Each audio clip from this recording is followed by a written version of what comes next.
Ladies and gentlemen, boys and girls, welcome back to another episode of the Raw Prospect Podcast. My name is Nixon, and tonight we are getting into a NBA episode that is long overdue, man. We're getting back to our bread and butter a little bit, making predictions. We're going to be covering the entire Eastern Conference, going through, picking 1 through 8, who's going to finish in those 1 through 8 slots. Then going through those potential playoff series and picking them all the way up through the Eastern Conference Finals.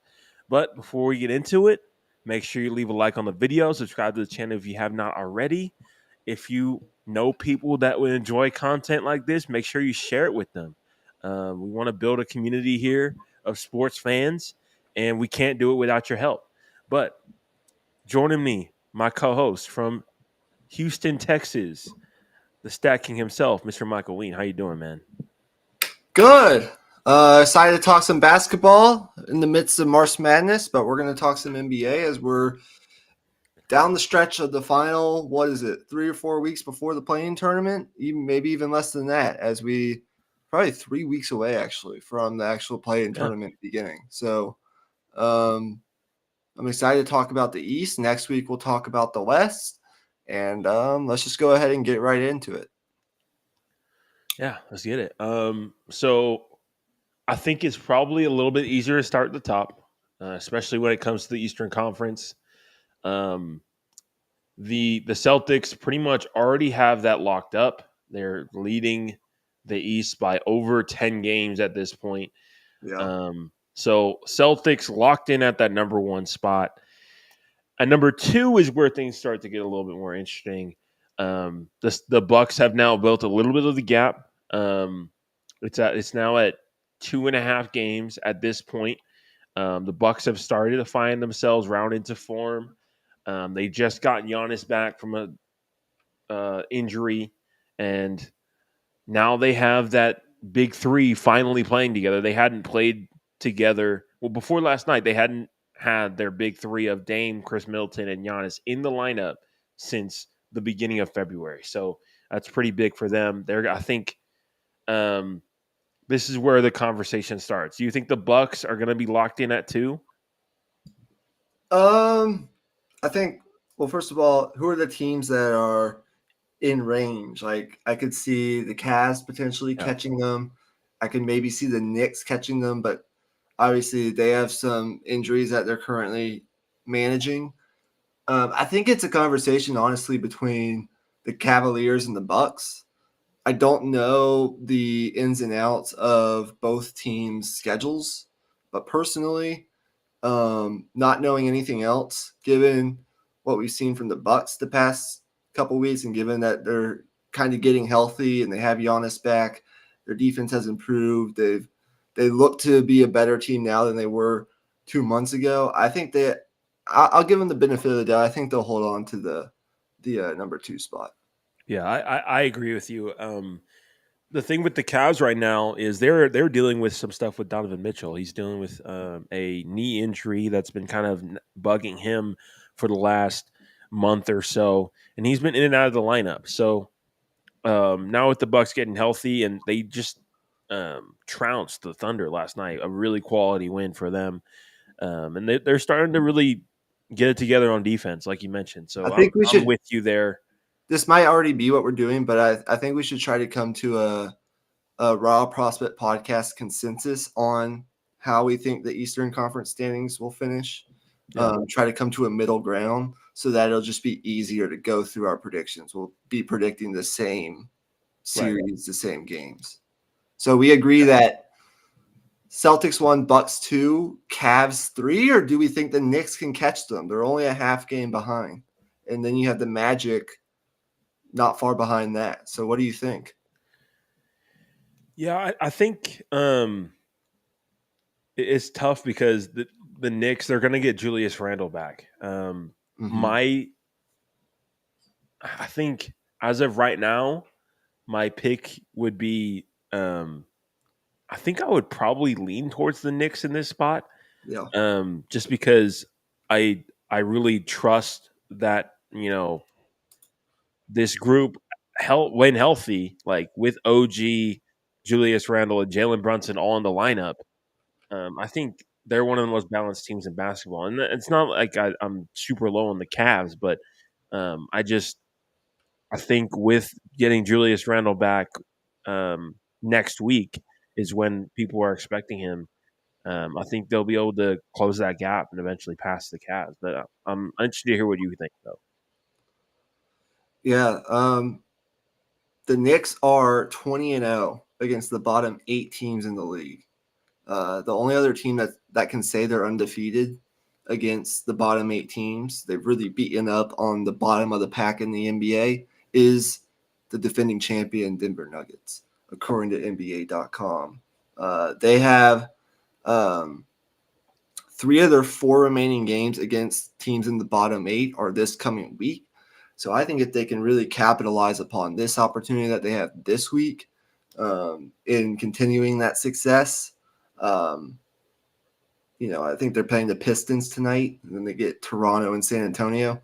Like, I think they'll be able to creep up just enough with getting healthy, as that's something we forgot to mention in the beginning, is we're assuming like Embiid, Randall, a lot of these guys get back fully healthy by the time the playoffs start.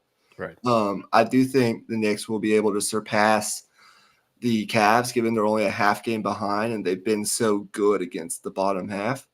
And I do think the Cavs might fall a spot, but I do think they'll lock into that 4 spot. Do you agree with that? Yeah, I agree. Yeah, I definitely agree with that.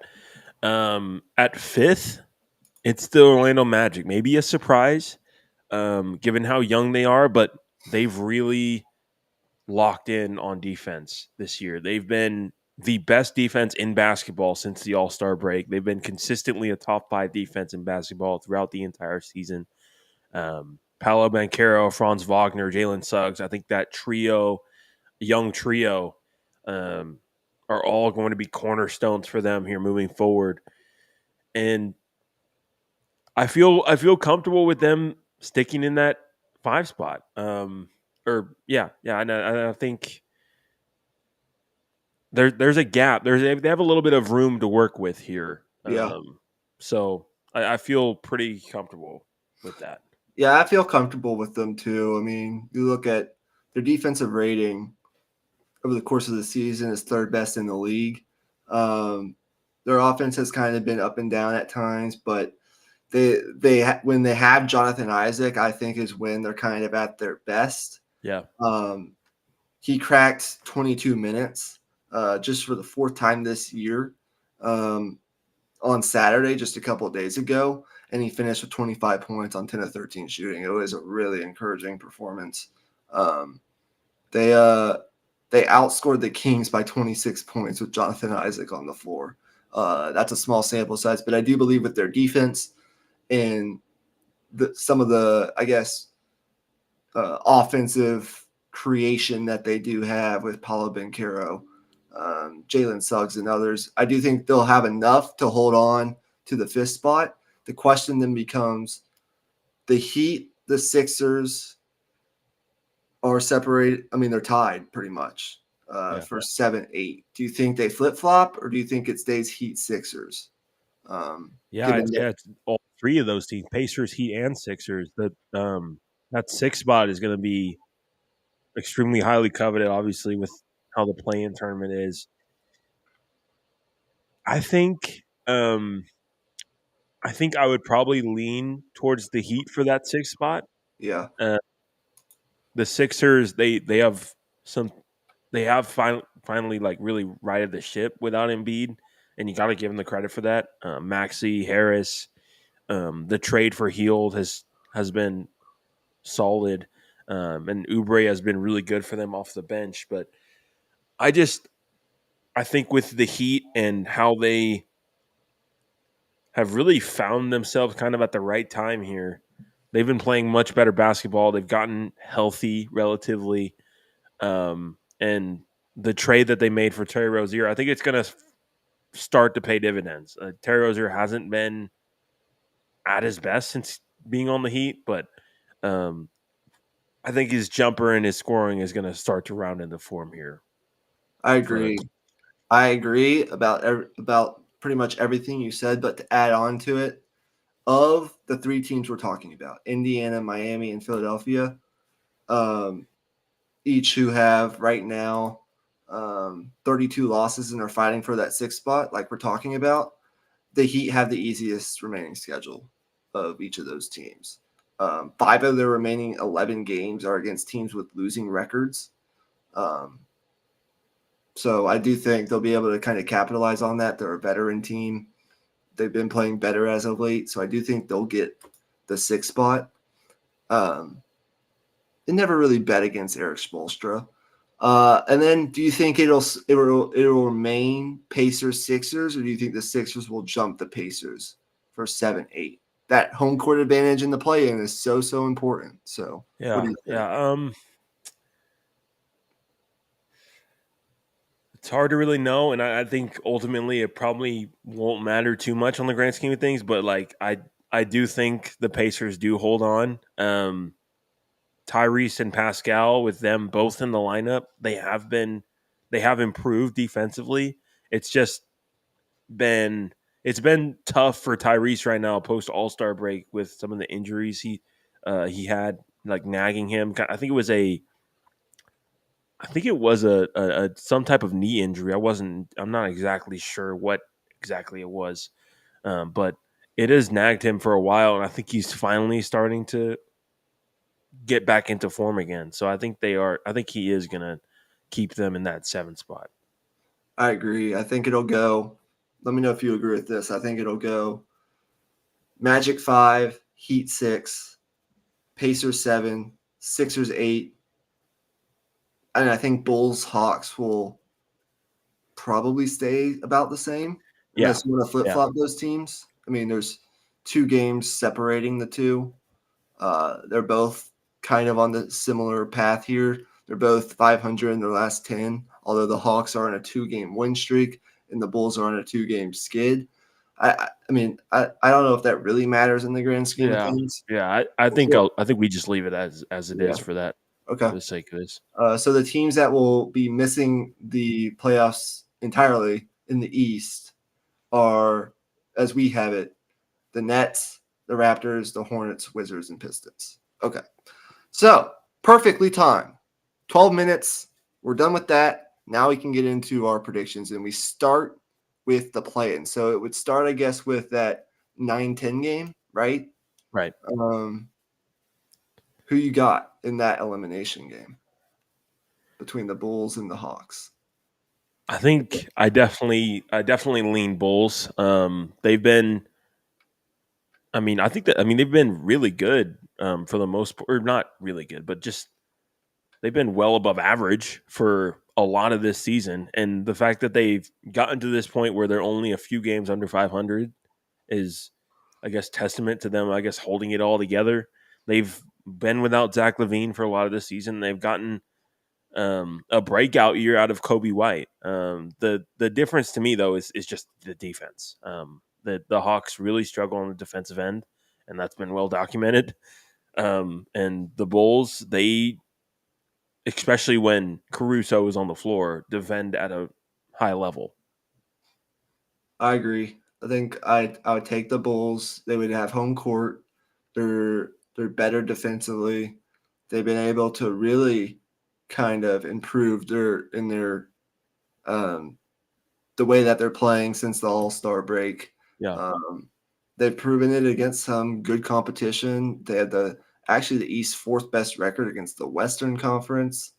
Um, they've been good, good enough to get them where they are. So I would take the Bulls in that game. So then you would have, I guess, the 7-8, right? yeah. The 7-8 would be the Pacers and the Sixers.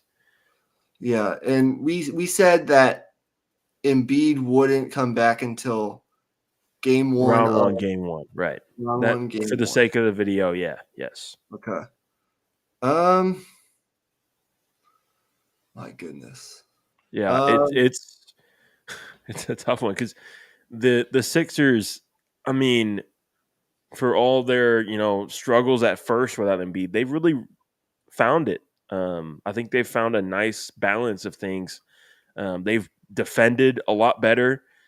I think the question you have with them in terms of this matchup is just what is their answer in terms of on the interior. Obviously, Paul Reed has been solid for them, but are you trusting Mo Bamba as your backup center? And who are you putting on Siakam? Yeah. The one thing you can trust with the Sixers is they have more experience and they've done a really good job offensively taking care of the basketball. They continue to have the league's lowest turnover rate on offense, about 12 turnovers per 100 possessions. And they've now gone 12 straight games, their longest streak of the season, without committing more turnovers than their opponent. If they can keep that up, you have Tyrese Maxey. I it's It's tough, but I think I would probably lean. I don't Towards know the if it's Sixers. honestly going to matter in the grand scheme Yeah, of things no, because either team I have beating Chicago. yeah, So for the sake of this activity, I think I'm still gonna have the Pacers beat the Sixers, okay, and then I'm gonna have the Sixers beat the Bulls. okay, So yeah. I would go Pacers 7 and then Sixers 8. Okay, Because I I think want to see the Boston Sixers matchup once again. I want to see what, that. I'll go with the same thing just for that reason. I mean, the Boston Sixers matchup is the one that you got to see, honestly, as Yeah. a basketball fan. So we'll go with that. Bulls and Hawks eliminated right off the gates, as expected. So that puts our 8 in the playoffs as Celtics, Bucks, uh, Knicks, Cavs, Magic. I don't have it in front of me. So Magic, Heat, the matchups would Pacers, be and Sixers. yeah, the matchups would be as follows: Celtics, Sixers, 1-8. Then we would have Bucks against the Pacers, 2-7. We would have the Knicks against the Heat, 3-6. And then I believe we would have the Cavs against the Magic, 4-5. So do you want to let's just start with the elephant in the room, and that is the Celtics and the Sixers. With a healthy Embiid, the question I pose to you is, would the Sixers stand a chance? How much of a chance would the Sixers stand with a healthy Embiid to upset the Celtics in round one? Or do you think the Celtics just would prove to be too much? And who would you take and in how many games? Well, I think as good as Embiid has been this year, this Celtics team, I think is just. I mean, there's a reason they're 10 plus games ahead of or 10 games ahead of the next best team in the conference. Like they are a step ahead of everybody in the conference, and I think they're just deep. Um, I think their style of play is one where if Tatum has a bad game, if Brown has a bad game, you have guys that can pick up the slack more so than in years past, and the wrap everything up on top of all that. Like it's the Celtics have just had the Sixers number as well, just in this entire era of Mhm. just Tatum versus Embiid. Um, I just I find it hard to see Embiid coming back and them just being able to put it all together on the fly like that against a juggernaut of an opponent. But I would see them taking a game for sure. I don't think they would get swept, but No. it's an uphill battle. It really is. Yeah. Last year, if I remember correctly, for whatever reason, the Celtics kind of struggled at home in the postseason. Yeah, This year, they've been like pretty much unbeatable at TD Garden. They're 23 and 32 and 0. 3. Yeah, there's something crazy. Like they're really good. Well, they're 23-0 at the TD Garden against the East, and then they're like 32-3 overall. I just think the home court. I think they would take care of business. I think they're too deep. I think Brown and Tatum are too good. The addition of Porzingis has really given them an element that I don't think they've had in previous years. I think they're deep. I love the kind of secondary scoring and shot creation that Derek White could give them on certain Yeah. nights. Yeah. Um, you know, all 8 of their rotation guys, main rotation guys, especially the top 6, I really, really like. All can get buckets, all bring their certain value to the team. Seems like they've accepted their roles. The back end of that rotation, though, is I think where the Celtics might be able to separate themselves from a lot of these other Eastern Conference teams. I mean, Sam Hauser, Hauser Pritchard. has been really good. Peyton Pritchard has been really good. I just think the Xavier Celtics, Tillman, yeah, underrated trade deadline move. exactly. The Celtics have now outscored their opponents by 15 points per 100 possessions and 857 total minutes with both Hauser and Pritchard on the floor together. Like that just kind of goes to show how good that secondary rotation has been. I would take the Sixers to win a game, probably game 3 or game 4, and then the Celtics to close it out in 5. Yeah. I think clutch time problems. I don't think they'll come into effect that early in the playoffs. I could be wrong on that. Okay, moving on to our 2 versus 7, which would be the Bucks and the Pacers, and these two teams have history. Not like playoff history, but this year in particular, you had the whole game ball fiasco where Giannis ended up dropping, I think, 60 points or something like that, and then he like ran in some of the Bucks players ran into the locker room to retrieve it from the Pacers after the Pacers took it. There was that whole situation, and also the fact that the Pacers knocked out the Bucks in the in-season tournament.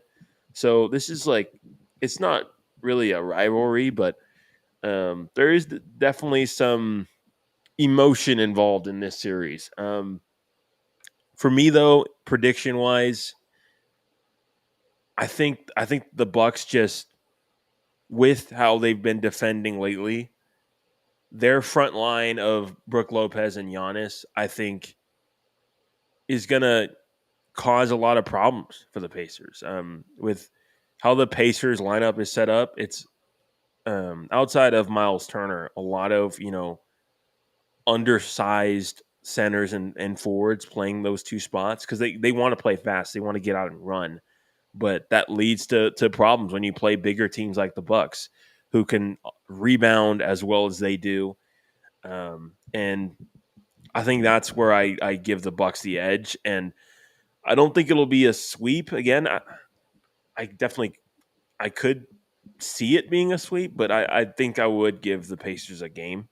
Um, so five Yeah, games you, Bucks. you give the Pacers a game at home because of the greatness of Tyrese Halliburton and Pascal Yeah, Siakam, and how good their offense is. But their defense has kind of been lacking over the past couple weeks. And something that kind of concerns me with Indiana is they don't get to the free throw line and they foul a lot. They're last in free throw differential in the NBA.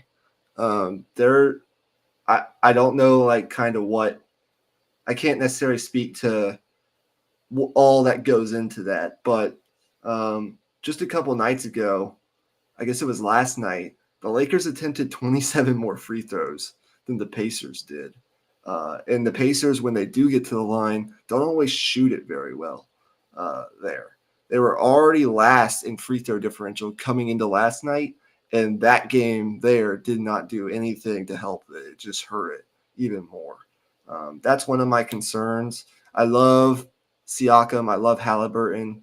But at the end of the day, I go with experience. I go with still one of the best players in the league. I still, I guess Middleton came back from another stint on the injury front a couple weeks ago. We'll see what happens with him come the postseason, but I just think Dame and Giannis will prove to be too much. They're playing better defensively, and I think the Bucks will win it in 5. That's all I really need to say there. Yeah, I think Middleton has looked good since he's come back, but they have to use these last few weeks to get those 3 guys like just acclimated with each other and playing high level basketball, because they haven't played that many games with each other. And when they were playing early in the season with each other, they weren't even playing that well. So they gotta, like, these last few weeks for them are going to be really valuable. So our next matchup, this will be fun. New York against Miami. Are you kidding me? The Knicks against the Heat. Eric Spoelstra against Tom Thibodeau. Yeah. Now, we are assuming that the Knicks get Randall back. They're healthy. The Heat are the same. So, given that, I guess, what would you be looking for the most in this series? And then I'll give my prediction, and then you can give yours. Well, to me, it's just all about the Knicks 3-point shooting. Last year, that was a weakness, and this year, it's been one of their strengths. The addition of Dante DiVincenzo, Josh Hart has shot it better. Even Miles McBride has gotten in on the action. He's been shooting the 3-ball well. Just overall as a team, I mean, we know what they bring to the table defensively, but offensively, it's a lot of, ISO with Brunson and Randall, and they're going to kick it out to their shooters. And if they're hitting shots, then they become tough to guard. The thing that you would be concerned about as a Knicks fan is this offense a little bit too simplistic? I guess that would be the word. Because they just rely on that ISO ball a lot. Lately, with Randall being out, it's been a little bit more ball movement and man movement, which has been good. It's been a good sign, but playing this Heat team, it's a tough matchup. I would see this series going to 7 games. That's how I look at it. I think it's a coin flip, honestly. The Heat they've been a little bit inconsistent throughout this whole year, and I mean, I've watched them play a bunch, and they don't really have a lot of dudes that jump off the screen, really. And even Jimmy Butler has been a little bit passive, as he is sometimes in the regular season. And really, up until the last month, you really just kind of questioned, like, where is this team really at? But Jimmy Butler has found it. That really changes things. So I think I probably would lean towards the Heat just because of their experience, and it's tough though. Indeed. I mean, I made the mistake betting against Spoelstra the past couple of years, and it's come back to bite me both times. Yeah. I think you're right about the 3-point matchup here, because when you look at the Heat, they allow the league's 3rd highest opponent 3-point rank. Their opponents take 43% of their shots from beyond the arc when they face the Heat. And so if you're the Knicks, you want to make a good clip. Like, you want to be efficient from beyond the arc. And can they do that? Yeah, sure, absolutely. But I guess my question is, like, with Randall having been out for however long he's been out, with them just kind of getting back OG Anunoby fairly recently, I believe, are they going to be able to do that in the highest pressure moments against a Heat defense that's always been good and is still top 10 in the league, 8th in defensive rating with a 1.12.1, a 112.1. The Heat have also kind of added some ingredients to this team that make it a little bit different than what it's been in the past. They have their big acquisition was, of course, Terry Rozier. And when you look at Rozier, for whatever reason in his career, he's been really good from three in the clutch.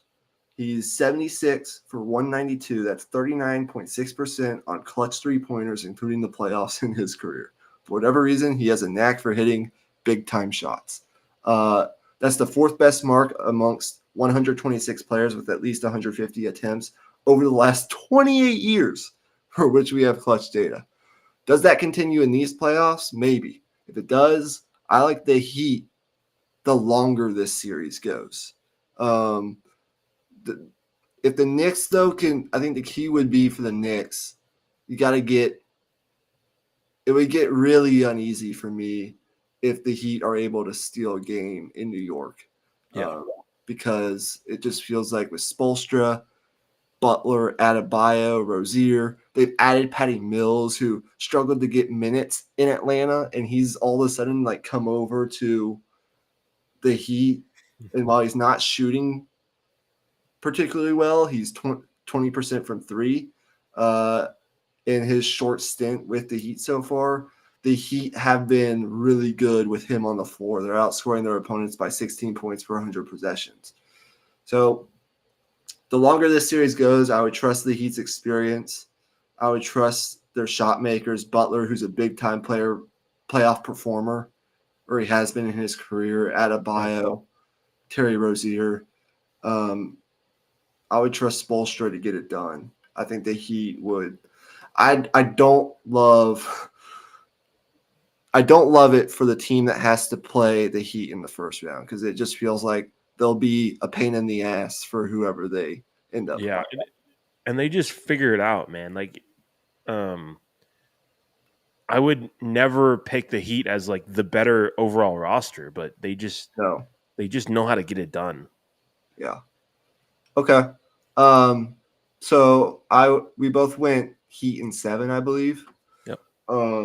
Cavs Pacers, Cavs Magic. Who you got?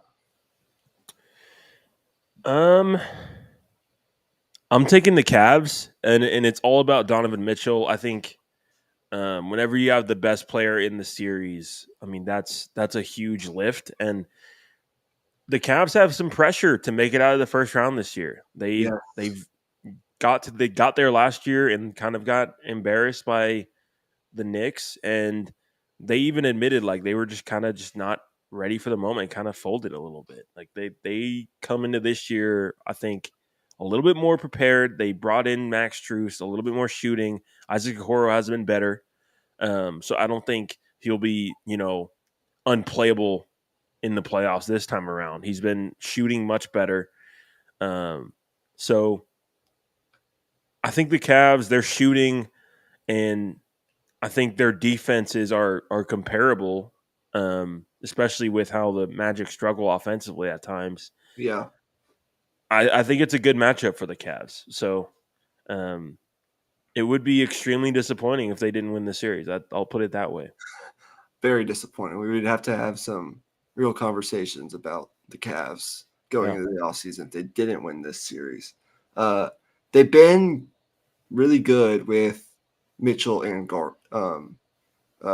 Actually, they've been like Mitchell's been the guy for them because when they've had Mitchell and not Garland, they're 14-5. When they've had Garland and not Mitchell, they're 7-10. So it just kind of has been that way. But I do think with their defense and the pressure that's on them to get out of the first round, it feels like the Magic could potentially like work their way into potentially winning 2 games somehow. I just have a feeling that could happen. But I would take the Cavs to get it done. They've been playing good basketball like for a long stretch now. It's just they've kind of had a little dip as of recent, but I don't know. They have to win this series, or else heads will turn and people will lose their jobs, I Yeah, assume. And so I just think yeah, you there's roll great with the Cavs. pressure there, and I think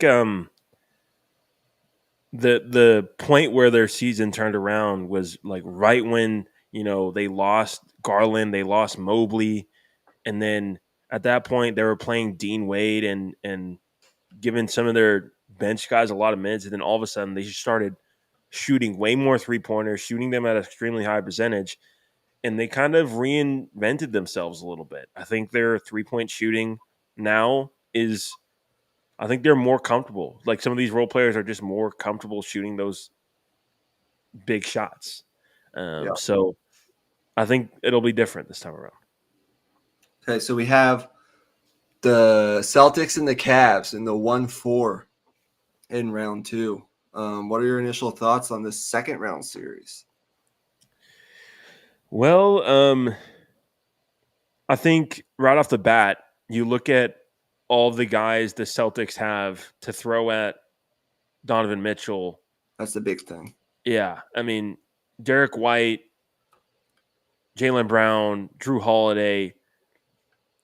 I mean, possibly, Jason Tatum if you want to throw a bigger, like longer defender at him. Like they have legit options. And they're going to have one of those four guys on him for all 48 minutes of every single game in that series. So it's going to be on the Cavs to just, I think it's going to be on Darius Garland to really step up. With that being said, though, um, I think the Cavs have shown that they can defend the Celtics really well. I like what they have in terms of defending the rim. That's been their huge strength over the past 2 years with those big lineups they run with Mobley and Allen.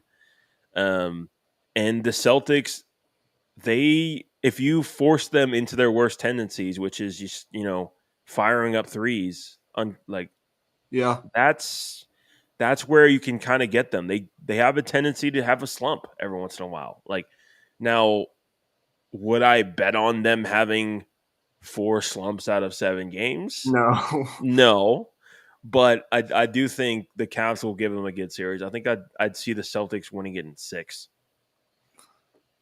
Yeah. There are like interesting dynamics here. It feels like the Jarrett Allen, Mobley combination against Porzingis and how he can kind of stretch the floor offensively would be interesting. I do like the Cavs rim protection. To me, it would come down to like secondary shot making in the fourth quarter of these games, which would probably be pretty tightly contested for the most part. You tend to get maybe 1 or 2 blowouts per series, but for the most part, I mean, as the series goes longer, you start to figure out the other team's tendencies. The coaches make adjustments, and like games tend to get tighter as the series go on. And so I do feel like it would be up to Donovan Mitchell. He's obviously your guy, but they're going to be throwing so many bodies at him, and then he's a little tired in the fourth quarter. It's up to Garland, Okoro, some of their other creators to take a little bit of the burden off Donovan Mitchell, because with all the bodies that they're throwing at him, as good of a player he can be in these situations, that's a lot to ask, especially for 4 games.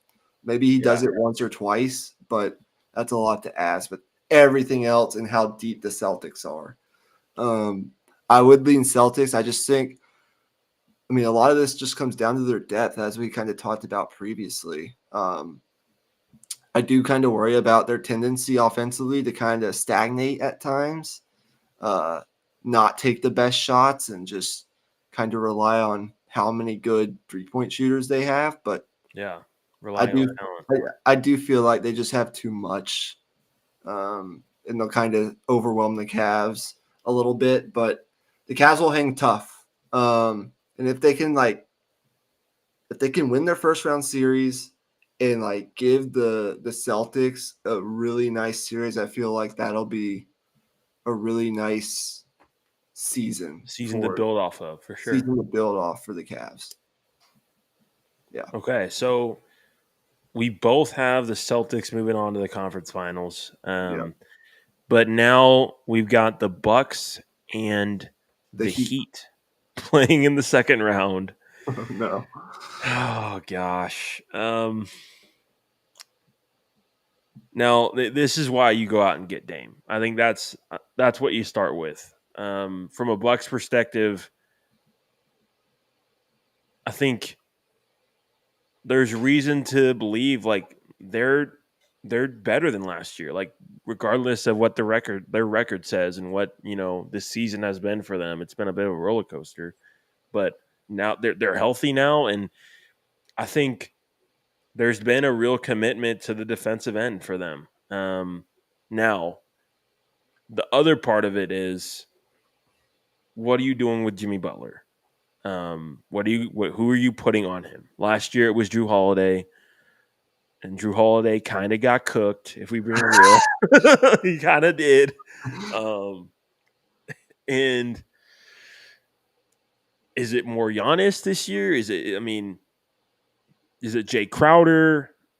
There's not really a whole ton of options, and that's probably where you have the most pause for concern, because there's a chance that Jimmy Butler sees Bucks jerseys on the other side of him, and he just finds it, and he's just right back to like averaging 42 a game in a series, and then then shit gets dicey. Now, last year it was a lot of close games in the fourth quarters where the Bucks just didn't execute, and now you have Dame, so that's where you have a guy who can go tick for tack with Jimmy Butler a little bit. Like as much as Giannis, Giannis is amazing, but in terms of just that shot making, like perimeter shot making, having Dame in there and how clutch he is, how clutch he's been and throughout his career, like I think I'd give the Bucks the edge. And there's a lot of doubt that creeps in, especially when you take into account the coaching matchup as well, like with Doc Rivers and Eric Spoelstra.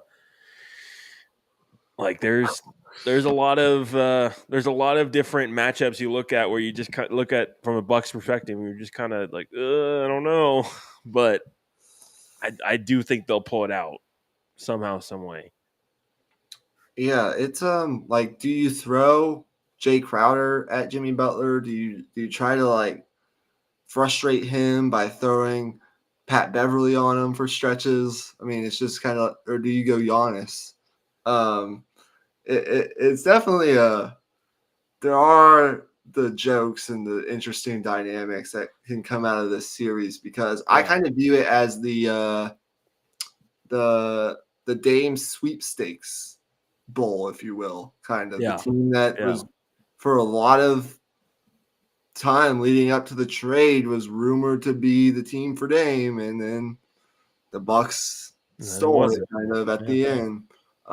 So that would be interesting. I do worry though about that. Just like Jimmy Butler, it's kind of like a bull seeing red, right? It's just like those things don't go well together, and one typically gets the best of the other. If it goes that way, in Spoelstra against Rivers, like I kind of hesitate to make this pick, but I do think that Giannis and Dame will get the job done. It might go 7, but I do think they'll get the job done. Yeah, Dame's history in the postseason, I just kind of fall back on that, even though he struggled at times to shoot the ball this year. He hasn't been like the same Dame that we've seen in past years this year, but he's still Dame. It's still Dame time. When it's nut cutting time, I trust Dame and Giannis. Yeah, when it's I was gonna make a Mike Tomlin joke, but it didn't really fit. Um, you know the one. They're gonna have to But yeah, swirl those nuts. The swirl Heat. those nuts. The Heat's gonna have to. Here we go. All right, so Eastern Conference Finals, Bucks and Celtics. Okay, I'll start with this. If the Celtics lose this series, man, like fingers are gonna start pointing at Jason Tatum. Like that, like this Yeah. Celtics team, like Yep. it's finals or bust this year. Like they've built. I wouldn't call it quite a super team, but it's pretty damn close. You mentioned how good their top six is, and when they're all healthy, they're incredible.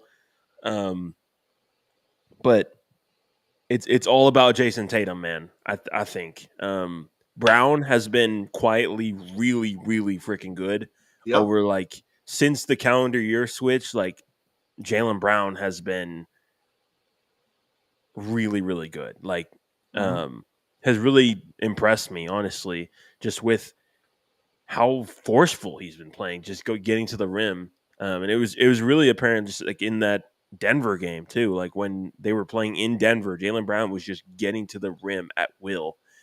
So I think that can be a weapon for them, and I think if Tatum can kind of start implementing that, I think he has the ability to just start attacking the rim.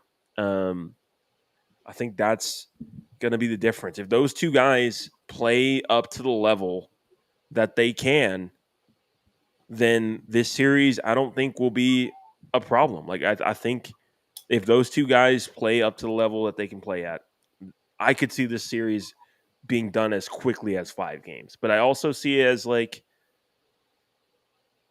they could struggle to close some of those close games, and then next thing you know, you're in a game 7, and then it's a coin flip at that point. Yeah. I'd probably view it somewhere in the middle. There's probably a middle ground there that Yeah. will end up I'd lean on if I was a betting man. Probably Celtics in about 6. I think they're the deeper team. I keep coming back to that. But we have talked about it, right? Like the tendencies of Jason Tatum in big moments to kind of fall back on his jump shot and not getting downhill enough, not attacking the rim enough, not utilizing kind of his mid post game enough, getting to the foul line at times, playing more physically, especially in the bigger moments. I think though there's enough pressure and enough noise and enough motivation behind previous failures of this Boston Celtics team to get the job done this year. I think the Bucks have done a really nice job of turning this thing around from where it was with Doc Rivers. And I do think, you got to give Giannis probably Damon Giannis 2 games. I'd probably give him 2 games. Maybe one, they steal one on the road and then they get one at home, but maybe Boston steals one at their place. I just feel like the Celtics just would have too much, and I do want to see the Celtics team in the finals, so I would lean Boston. Yeah, I agree. And one thing I'll close with also is like, Doc Rivers has done a really good job with this Bucks team. Like I think Absolutely.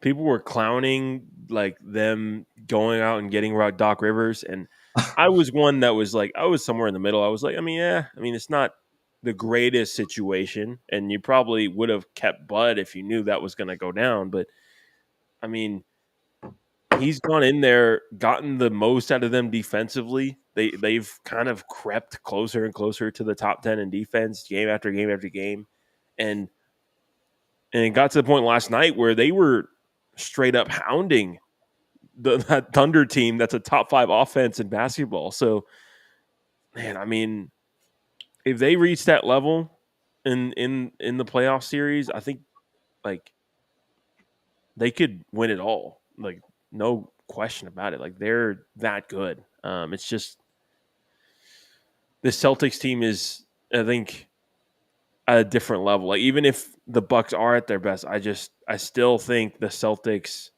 have more talent on their roster. Yeah, I think this is pure speculation, but I think from the things I was hearing at the time that they made the move on Adrian Griffin was that there was a disconnect between Giannis, the player leadership, and the message that was coming across from Adrian Griffin. Whatever that disconnect was, I'm not so sure. I'm sure there was a lot more behind it than we'll ever know. Maybe that will come out, in a couple of years or down the line. But maybe this has just kind of been more so than anything else schematically. I'm sure they've changed and tweaked some things, but maybe it's just kind of been Doc has kind of been in all situations. He's been there, done that, and he's just able to have better communication and motivate these players better than Adrian Griffin. That Yeah, seems and like that's part that's of it. always a struggle with the first time Yeah, head coach too. Like, yeah, you're going into a locker room with all of these egos, MVPs, and yeah. I mean it's tough. When you're going straight into a contending team, man, like that is not. I mean, I hope Adrian Griffin gets another shot somewhere at I some do too. point because I do that too. it definitely wasn't ideal. Right. Yeah, it just feels like that definitely played a part in this turnaround. And good for, I guess, it felt like it was kind of a player driven move. It felt like kind of behind the scenes, Giannis and whoever else on this Bucks team at the time kind of were pushing for this in a way because it just wasn't working out. It didn't seem like maybe it would. Like I feel like those players probably liked Adrian Griffin, but there just needed like change based on what was happening, and so it just Yeah, kind of it felt like they kind of pushed him out the door, and they had the opportunity to bring in Doc, and I guess it just worked out that way. So it's interesting for sure what's happened with the Bucks this year, and I would love to see once again Milwaukee and Boston in the conference finals. So I guess any other parting shots as it pertains to the East, and it could be really anything pertaining to the Eastern Conference before we get out of here. well, I think the bracket that doesn't have the Celtics in it, getting in that bracket is going to become really valuable. Like, I think some of these teams are just, it's worth considering, like thinking about trying to avoid the Celtics until the conference finals, maybe, because you Yeah. look at the other teams in the conference, like there's a real drop off there. It just is. So Mm-hmm. if you can get into, the 3 slot, the 6 slot, the 7 slot, I mean, that's where you want to be because you have a much better chance of making a run to the conference finals in those spots. And I think Yeah, that's the where the two. Heat are. And um, if the Heat can somehow win that Buck series and then do this thing all over again with the Celtics, oh my gosh, dude! Like, ugh, I just cannot wait for them to be swept by the Nuggets. Oh boy, yay! Yeah, yeah, that'd be funny. Okay. I don't really have anything else. I guess we can kind of reiterate what we have going on. Dit hole tomorrow. You'll see what that looks like. It's gonna be fun. And then we'll have Steelers episode Wednesday. Steelers episode Wednesday. March Madness live stream hopefully this weekend. We'll finish out our baseball preview and we'll get back into some more NFL centric draft content going into next week. We'll also do part 2 of this, which will be the Western Conference, which will Yeah, which will probably be have a little more interesting. a little Probably. more interesting than this one. Yeah. So that's why we did the East first. Not that it wasn't interesting. It's just the West is more interesting. Yeah, I mean, So, you have teams like the Hawks and the Bulls. Like, come on, yeah. like, come on. In those slots, we have LeBron and Steph Curry in the West. So LeBron James and Steph LeBron Curry. James. Yep. Yep. So with all that being said, you guys have a great night. We'll be back tomorrow with Deep in the Heart of Longhorn Sports right around 9:45, 10-ish. Look forward to it. Until then, peace. Peace out.